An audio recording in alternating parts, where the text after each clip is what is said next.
We are introduced to Mimori Toka, the kid who has less personality as a bag of rocks. He has accustomed himself to a life of isolation due to his traumatic upbringing and abusive parents, so now he impulsively tries to fade into the background and avoid trouble. Right now, the class president, Sogu, is getting bullied by the class jerk, Oyamada, who has stolen her book for no reason. And no one really cares enough to help her, especially not the teacher who clearly hates his job. Since no one is stepping up to save Sogo, Mimori decides to take action for once and gets up from his seat to ask Oyamada to return her book. Oyamada is surprised that a nobody like Mimori would dare stand up to him. However, just as he is about to start bullying Mimori as well, the class Chad Takutu speaks up and tells Oyamada to quiet down. Oyamada tries to appeal to Takutu and says he wants to teach Mimori his place as a background character, but Takutu doesn't intend to let that happen. To be clear, he doesn't care about Mimori at all, or Sogo for that matter. He just doesn't want Oyamada to cause any more trouble because it's annoying to listen to. Oyamada doesn't like it, but since Takutu is the alpha, he has no choice but to listen to him and settle down. Oyamada returns Sobu's book and sits back down. But since he needs to keep himself entertained, he quietly starts bullying the kid across from him, Yasu. The teacher finally speaks up and tells Oyamada to quit messing with Yasu. He doesn't really care, but if Oyamada bullies Yasu so much that he ends up jumping off a bridge, then he won't get his yearly bonus. But if Yasu wants to jump off a bridge after his bonus, then the teacher has no problem with it as long as he does a flip. Things get quiet on the bus after that, but then all the students are suddenly transported into a room where they are greeted by the goddess Vicious. She explains that her kingdom, Alien, summons brave warriors to have them fight the evil demon emperor every time he appears. The last time the Demon Emperor showed up was 200 years ago, and he was thankfully defeated by the valiant efforts of the previous heroes. However, the Great Emperor has been revived once more, so Alien has summoned the students to be the next heroes of the Kingdom of Alien. The students are still greatly confused by everything that has happened so far, so they think this entire thing is either a prank or maybe they all died in a bus crash. The teacher gets everyone's attention and tells them that he's not sure what's going on either, but for now, they should all just listen to Vicious. Vicious thanks him, thinking he understands what she has been saying, but in reality, he is just blinded by Booba. Perverted teacher aside, Mimori takes a moment to assess the situation. This building doesn't seem like anything he has ever seen before. There's a goddess standing in front of him, and he doesn't feel like he's in a dream, so there's only one conclusion to be made. They have actually been summoned to another world. Takundo clarifies that the goddess wants them to defeat this so-called demon emperor, but he wants to know what happens if they refuse to cooperate. The goddess tells them that she unfortunately does not have the power to send them home if they don't want to become Alien's heroes, but there is still a way for them to go back to Earth. It involves a reverse summoning ritual which requires an evil element, and the only way to acquire this evil element is to get it from the heart of the Demon Emperor, or to absorb the element as it is released upon the death of the Demon Emperor. Oyamada still doesn't see a reason why any of them should put their lives on the line to fight this Demon Emperor when Vicious essentially kidnapped them. So Vicious does the only thing she can and begs them to reconsider being this world's saviors. Sobu speaks up to introduces herself as the class president, and even if Vicious refers to them as saviors, they are still just high school students, so they wouldn't be of much use if they were sent into war. Vicious tells her that there's no need to worry about that since they have been bestowed with powers that no other human being in this world has. They all find this hard to believe, so Vicious decides to give them a little demonstration to prove that special abilities truly exist. She calls for a prisoner to be brought out, and then a demonic beast which proceeds to eat the prisoner. And after the demon has mercilessly mauled the prisoner, Vicious casts a fireball to incinerate it. That should have sufficiently traumatized the students so they can accept that they are in a new world. And now that they've come to believe what she has been saying, Vicious directs their attention to a crystal ball which will be used to evaluate their abilities. One by one, the students step up to have their abilities evaluated, and they all seem to have decent aptitude. Notably, when Oyamada goes up to the crystal ball, it glows a brilliant red color, meaning he is incredibly powerful by this world's standards. Next up is Takuto, and when he puts his hand on the crystal, it completely shatters. Everyone is shocked and confused by what's just happened, so the goddess explains this means Takuto is S rank. S rank is the top of the line when it comes to power and leaves above everyone else, so having a single S rank hero is already really lucky. But as the aptitude test continues, it is revealed that Sogu is also S rank as she shatters the backup orb they brought in. And it doesn't end there either, as there is a third S rank hero who shatters the second backup orb in storage. Vicious is in disbelief at how wonderful the hero roster is turning out to be, so she asks who the next person is going to be. And that person turns out to be Mimori. He puts his hand on the crystal, and it begins to glow purple, but the light emanating from the orb is much weaker than it was with the others, so he asks Vicious what his rank is. However, she completely ignores him and asks for the next person to come up. Miyamori is used to getting ignored, so he just rolls with it and moves on, but then he notices that the last person to be examined was Yusa, and the orb shows a dark mass in the center, which means he is the dark hero of the group, and as far as their records show, the dark hero is often far more powerful than any other heroes in the group. So essentially, everyone needs to be careful because the quiet kid just got his gun. After that, the goddess gave everyone instructions on how to check their statuses, and when Miyamori takes a look at his stats, he realizes that his stats kinda suck. The goddess created this window so that the heroes could get accurate information about their abilities wherever they want, so Miyamori looks a little closer and notices something called an inherent skill. Inherent skills are skills that are unique to any given hero, and they can typically be used immediately, but some may need to be awakened at a higher level. But that's enough explanations for now, as Vicious tells everyone that they will now be performing a very necessary ritual for their success. She calls Miyamori forward and explains that he is E rank, and as the record books show, the lowest ranked heroes always did nothing but slow down the more powerful ones, therefore she's making the executive decision to dispose of him. However, killing a hero just for being weak would be too morally ambiguous for her, so she decided to give Miyamori a chance to earn his life back. Instead of outright killing him, she will send him to some ruins, and if he manages to survive, then he can live as he pleases in the world. Miyamori asks if these ruins are dangerous, and Vicious answers that of course the ruins are dangerous, it wouldn't be much of an execution grounds if it were safe. Miyamori tries to talk his way out of this and says he has an inherent skill of abnormal status endowment, so that must be useful to the team somehow, but to his dismay, the goddess tells him that abnormal status spells and skills in this world are totally useless, since they almost never actually work as intended, and even when they do work, they aren't very useful anyway. Miyamori tries to appeal to the goddess's morality and says she can't just dispose of him when she is the one who summoned him here without his consent, but her name is literally Vicious, so I don't think she cares.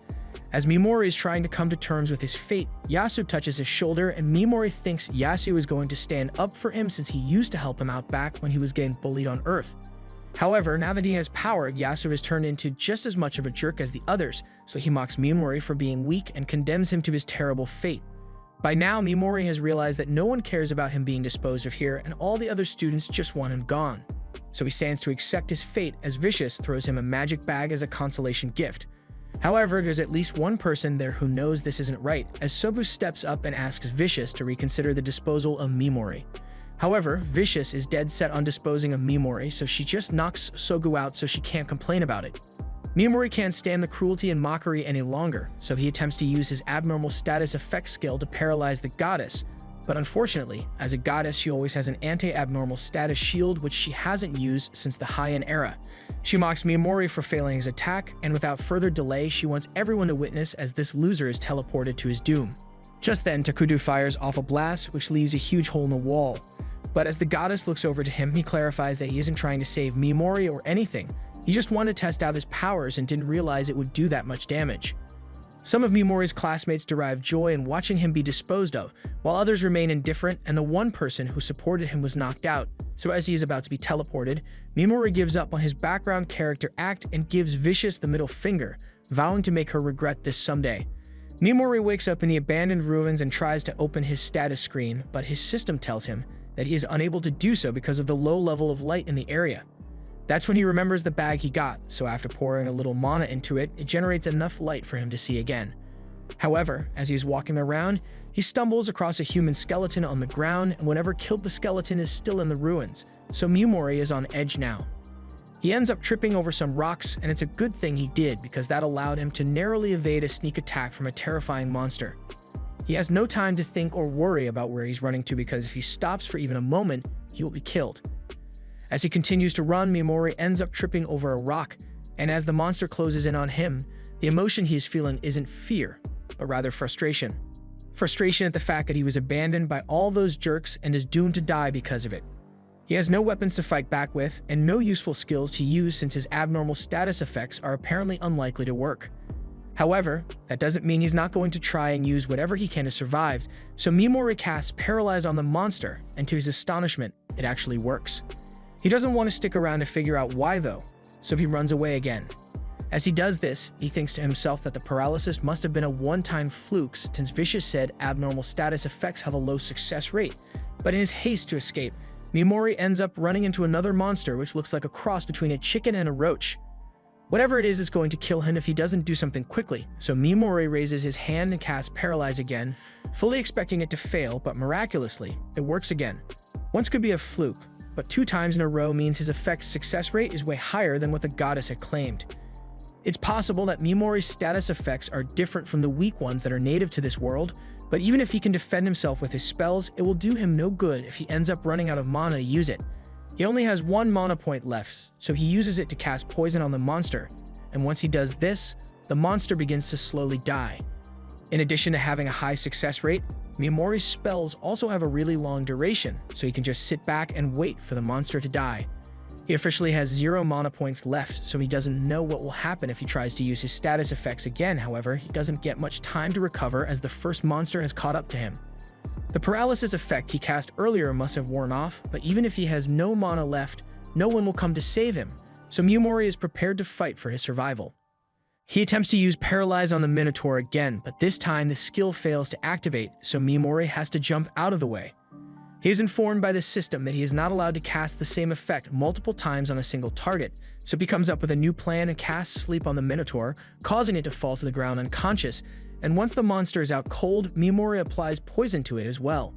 It looks like there are no restrictions on stacking effects, but he is out of mana, so if he keeps using his skills, he will eventually burn through his stamina as well, and there are still a lot more monsters for him to deal with.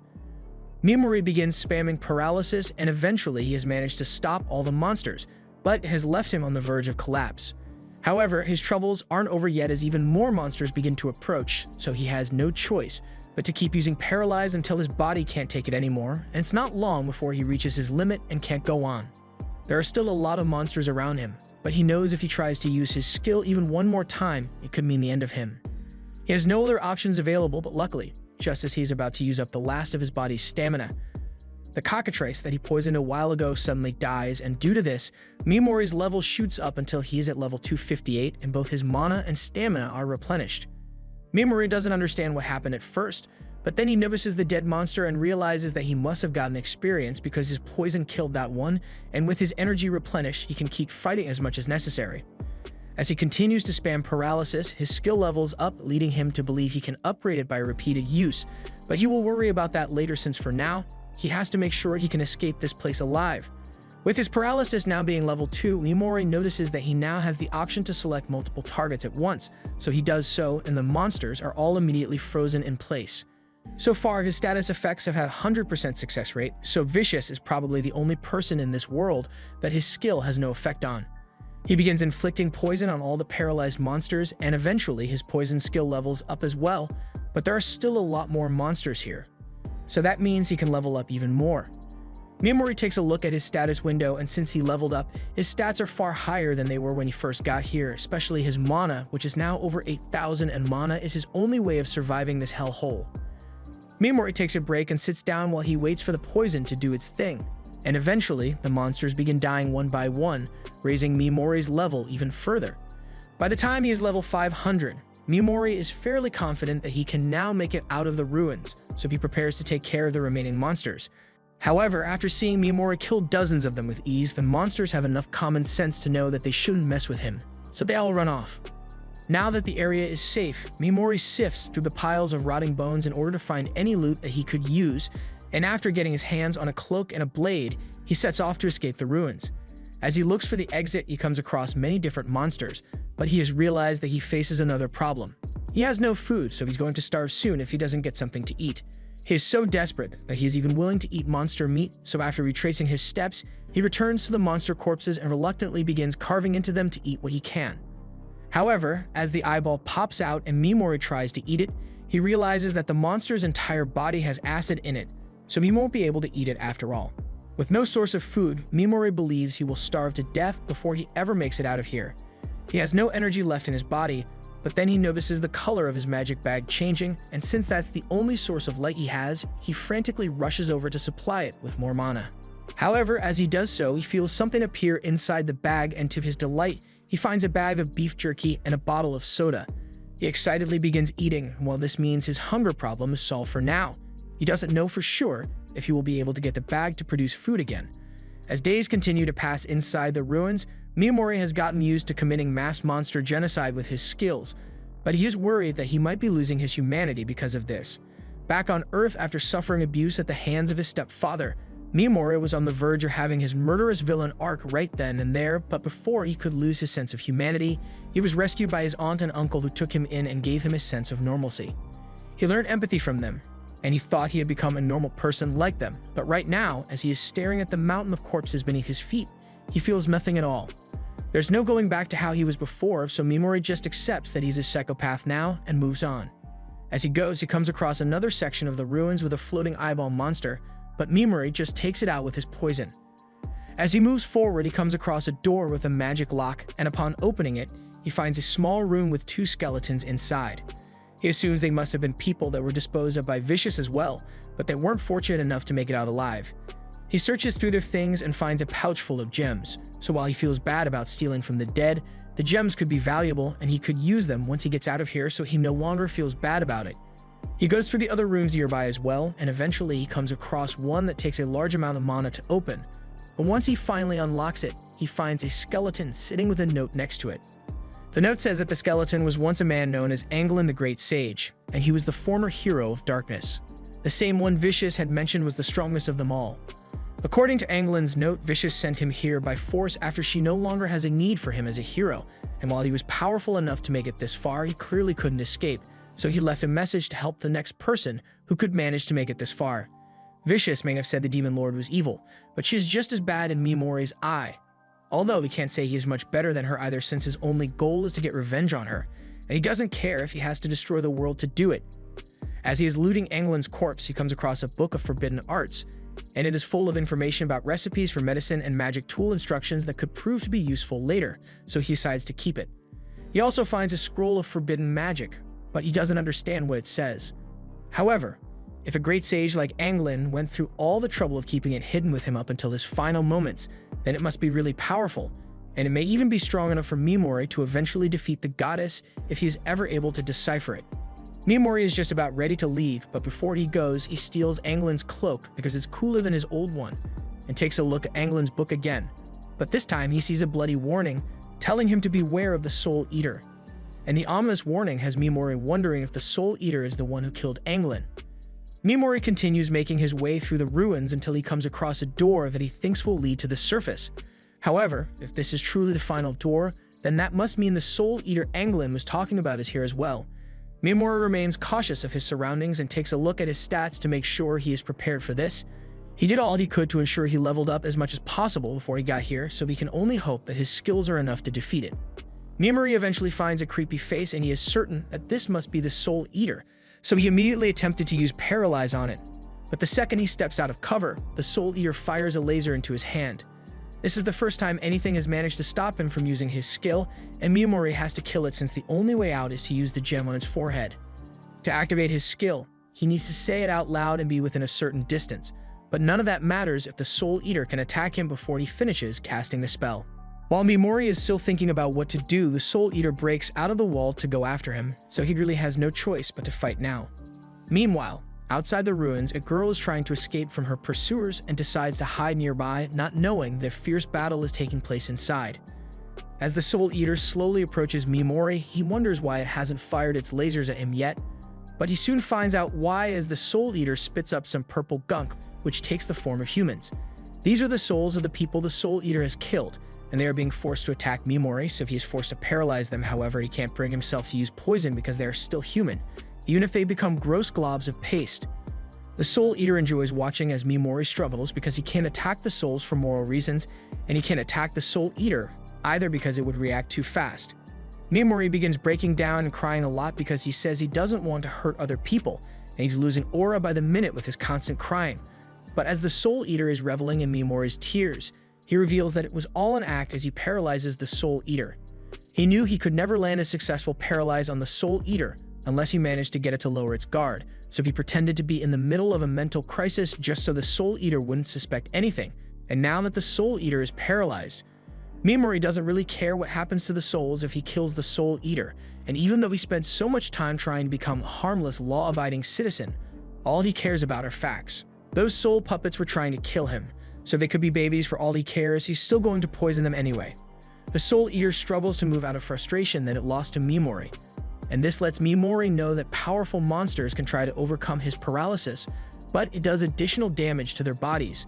That's interesting and all, but he doesn't want to waste any more time here, so he casts poison on the Soul Eater and destroys it once and for all. Upon doing so, the souls that the Soul Eater consumed are released, and they all appear in front of Mimori to thank him for freeing them. They've been rooting for him as he tried to survive the ruins, and none of them really mind the fact that he looted their bodies either. Mimori is then approached by Anglin, and he has only one thing to say. He wants Mimori to take down the goddess and avenge them all. The souls of the dead pass on after that, and while Mimori normally wouldn't accept a request without some sort of compensation, he was already planning on taking her down anyway. And now that the final monster has been defeated, Mimori can open the door and begin his quest for revenge on the surface. Meanwhile, Mimori's classmates are all busy hunting to level up, and while Oyamada is busy chasing down a wolf, Takuto easily annihilates the monster with his Dragonic Burst, putting him at level 18. And Yasu is just having a blast with his powers over here. Meanwhile, on the other side of the forest, this girl is having a hard time coming to terms with the situation, but all of a sudden, she is approached by Asagi, who warns Kobato that she can't be spacing out like that, otherwise she'll end up getting herself killed. The reason she came over is because she wanted to discuss something with her, so she begins talking about how sooner or later the class is going to split into factions. There are a lot of powerful douchebags in the class, including her, so there's no way they'll keep getting along for much longer. That's why when the class eventually divides, she wants Kobato to join her faction. Besides, it's not like Kobato has many other options considering she's D rank. There's no way she'll be accepted into Takuto's S rank group while being D rank. The Takao sisters only ever team up with each other, and Supu's probably going to end up dead before long. Kobato was shocked to hear that, but Asagi continues by saying Kobato needs to think long and hard about her future since she may end up with nowhere to go. And while Asagi probably won't need her help much since she's B rank, she happens to be an Oppai enthusiast, and she's particularly fond of Kobato for that reason. Now that Kobato is on board with joining the group, Asagi calls for the other girls to bring over the monster they captured. She knows Kobato hasn't been able to complete the assignment the goddess gave them, so she prepared things to make it easier for her. Now all she needs to do is kill the defenseless monster, and Asagi urges her to do it unless she wants to end up getting disposed of like Mimori. Kobato doesn't want to do it, but she knows she has no choice, so she sucks up her morals and slays the monster. Asagi praises Kobato for doing a good job and says she is officially part of the group, but Kobato is still struggling to accept what she just did. Elsewhere, Sogu has just woken up from her coma, and the pain in her stomach reminds her of what must have happened to Mimori after the goddess gut punched her, and she feels really guilty for not being able to stop it. Sogu goes on to complain to Vicious, and Vicious is really trying to play the part of a caring goddess with all the fake tears, but she says the disposal of the weak is the policy of the Alien Kingdom, so there's nothing she can do about it. Vicious also informs Sogu that she doesn't have much time to wallow in sadness over it either, since while she was knocked out, her classmates headed out to the forest to see if they were able to kill monsters or not, and many of them ended up failing the requirements of the test, thus were disposed of. Sogu asks if Vicious intends to kill off any heroes who she deems to be weak, but Vicious claims it's Allian's policy, so it's not her fault even though she's a literal goddess. Sogu sees how things are going, so she wants to make it clear to Vicious that she doesn't approve of how things are being handled. Vicious doesn't see what the problem is since it's common sense that all the worthless people should be disposed of, so Sogu asks Vicious if she's a valuable hero since she is S-class. Vicious answers that Sogu is indeed very valuable, so Sogu proposes a deal. She will go above and beyond as an S-rank hero to make up for the weaknesses of the people who failed, so she asks that Vicious stop the disposal plan. Vicious says she can agree to those terms, so she extends her hand to make it official. She also wants to apologize for punching Sogu in the stomach, but she still thinks she was justified in doing so since Sogu was acting hysterical over the situation. Sogu clearly isn't fooled by Vicious's nice act, but she's got no other choice at the moment, so she agrees to shake her hand. But as she leaves, she notes that Vicious's hands were ice cold, just like her heart probably. Meanwhile, in the dark forest, a girl is trying to escape her pursuers, and she had thought she lost them. They are way too good at tracking. Based on nothing more than a broken leaf, the sword god, Bladen is able to tell exactly where the Princess Knight ran off to.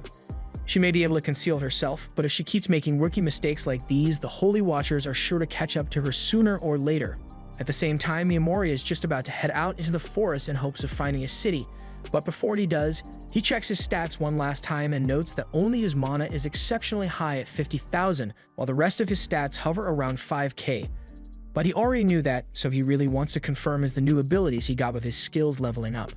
He is now able to dispel paralyze and poison at will or partially dispel it just to avoid killing his target immediately.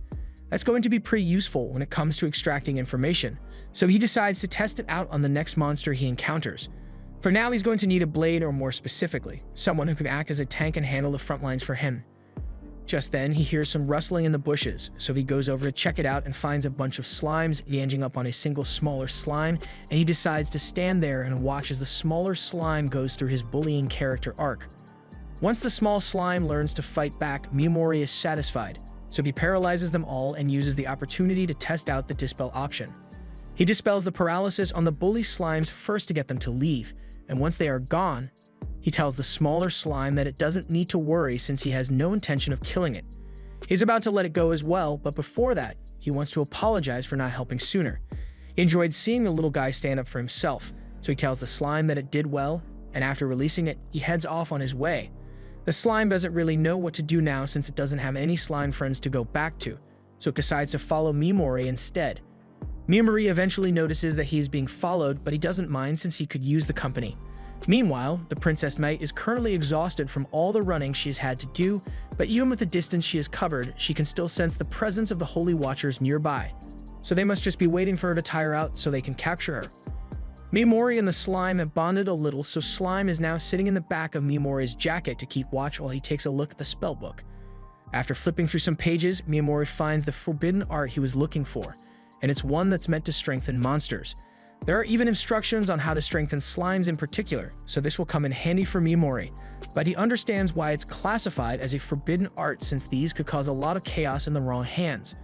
Before he does anything else, Miyamori talks to the slime and tells it that he is on a quest for revenge, so if the slime isn't okay with that, this is his last chance to back out. The slime says he wants to stick by Miyamori's side, so Miyamori names it Piggymaru and prepares to continue with his journey. The fleeing Princess Mite can sense that the Holy Watchers are closing in on her, so while she hoped she wouldn't have to use it, she is forced to activate her spirit contract. She offers up her sleep as payment and even does a whole Power Rangers transformation routine, but as the Holy Watchers finally catch up, they are shocked to find out that they've been tracking the wrong person since Miyamori definitely isn't their target. Now they could have just ignored Miyamori since he has nothing to do with their mission, but they're too scummy to do something like that. So one tells Miyamori to drop all his valuables so they don't have to kill him, but the other guy says he's still going to kill Miyamori anyway because it'll be fun. They also talk about doing my terrible things to his corpse, so Miyamori has already decided that these guys have got to go and walks in real quick. While the scumbags aren't paying attention, Miyamori starts shuffling away slowly, but while the group notices and think he was trying to escape, Miyamori was actually just trying to get them all within his field of vision. Miyamori plays the part of a scared weakling well, but as Maggots attempts to slice him up, he wastes no time in paralyzing him along with all his teammates. Since it was successful, Miyamori now knows that his status effects work on humans as well, so Vicious is probably the only person who's immune to them. Back to the Holy Watchers, these guys weren't as intimidating as the monsters he had to fight in the ruins, but their malicious intent was far worse, so Miyamori has no issue with killing them since they tried to kill him first. He casts his poison, and after all the Holy Watchers are dead, Miyamori spends some time looting their corpses, but then both he and Piggymaru sense some nearby. Meanwhile, the Princess Mite has been standing in battle position for a while now, and she just noticed that she can no longer feel the presence of the Holy Watchers in the forest, but she thinks it must be some kind of trap to get her to lower her guard. However, just then she senses someone else in the forest and it's freaking her out. This guy's presence isn't immensely powerful, but for some reason, the spirits are scared of him. Just then, she hears something behind her, so she attacks. However, it turns out to be Piggymaru, who was acting as a distraction for Miyamori. And with the girl's back turned, Miyamori paralyzes her. He sensed her intent to attack, but it wasn't out of malice, so Miyamori grew curious and thought they could chat for a bit, although he doesn't let her move as a precaution. She asks him what he wants from her, so Miyamori explains that he's not from around here and needs help learning about the area, so he was hoping she could make herself useful. Before that, she asks about the other 4 guys that were in the forest, so Miyamori tells her that he killed them. The girl is shocked, so Miyamori asks if it's a problem that he killed them, but she says she is just surprised that Miyamori was able to defeat the Holy Watchers on his own. She can sense that Mimori isn't lying to her, probably thanks to one of her abilities, so she agrees to answer any questions Mimori may have for her in return for saving her life from the Holy Watchers. Mimori can tell that this girl isn't a bad person, so he trusts her a little more now, but there are still some things that he would rather keep to himself though, and the same goes for the girl, so they both agree not to pry into each other's personal matters. As the timer for paralysis counts down, Mimori asks a lot of questions and learns that this place isn't even Alien. He is currently in a place called the Kingdom of Yuzal, so the goddess disposed of him in someone else's kingdom. Mimori still has one last question for the girl, so he pulls out a page from the Forbidden Arts book and asks the girl if she understands it. The girl is able to recognize that it is some sort of ancient script, but that was as much as she could say since she wasn't able to read it either. However, she says she may know of someone who can understand that writing, so she tells Mimori about the Witch of Taboos. She possessed such vast knowledge of forbidden techniques that she was deemed too dangerous and was driven from her homeland. Mimori asks where he should go if he wants to find her, so the girl instructs him to go to the land of the golden-eyed monsters, but it's a treacherous part of the continent. Mimori thanks her for the valuable information, but the girl doesn't feel like she has done enough to repay her debts since Mimori saved her life. Mimori says she doesn't have to worry about doing any more than this, so they'll be parting ways now. The girl is fine with it as long as Mimori is satisfied, and Mimori can tell that she has a strong sense of honor and honesty, which reminds him a lot of his aunt, who was so nice that it often made him worry about her. He tells her that the paralysis will be undone in a few minutes, but he can't guarantee her safety since he will be leaving now. As Mimori leaves, he says he hopes the girl makes it to her destination safely, and as Pigimura returns, he asks if Mimori isn't going to kill her. Mimori says he wouldn't do that since he doesn't find any joy in killing, he just does it for self-defense, so there's no reason to pointlessly murder the girl. Although he can't guarantee that the girl won't come after him to attack once she's free to move again, so he asks Pigimura to keep watching his back for him. This was the end of episode 3. Subscribe to not miss the next part.